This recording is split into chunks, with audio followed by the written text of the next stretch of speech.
অন্যদিকে পশ্চিমবঙ্গে অন্নপূর্ণা যোজনা নিয়ে পশ্চিমবঙ্গের প্রাক্তন বনাম বর্তমান মুখ্যমন্ত্রীর তরজা গড়ালো একেবারে অন্য খাতে।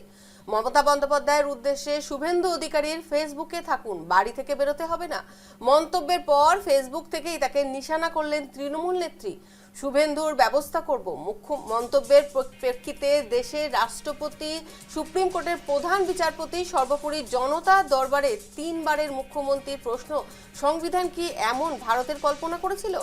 অন্নপূর্ণা যোজনাকে কেন্দ্র করে রাজ্যের ক্ষোভ বিক্ষোভ নিয়ে সোমবার ফেসবুক লাইভে বিজেপি সরকারের কড়া সমালোচনা করেন প্রাক্তন মুখ্যমন্ত্রী মমতা বন্দ্যোপাধ্যায়।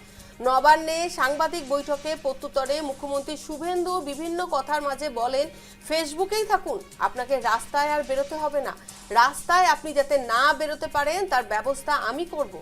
এর কয়েক ঘন্টা পর ফেসবুক এবং অন্যান্য সমাজ মাধ্যমে দীর্ঘ পোস্ট করেছেন মমতা বন্দ্যোপাধ্যায়। তিনি অভিযোগ করেন দেশের ইতিহাসে সর্বনিম্ন স্তরে রাজনীতি হয়েছে। শুভেন্দু সরকারি দপ্তরে বসে প্রকাশ্যে তাকে হুমকি দিয়েছেন এবং ঘোষণা করেছেন যে তিনি নিশ্চিত করবেন যেন প্রাক্তন মুখ্যমন্ত্রী বাড়ি থেকে বেরোতে না পারেন।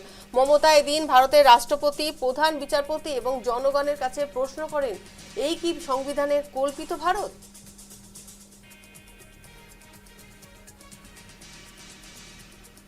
বিকালবেলা আপনাকে রাস্তায় বেরোতে হবে না, আপনাকে রাস্তায় বেরোতে হবে না, আর রাস্তায় আপনি যাতে না বেরোতে পারেন তার ব্যবস্থাও আমি করব।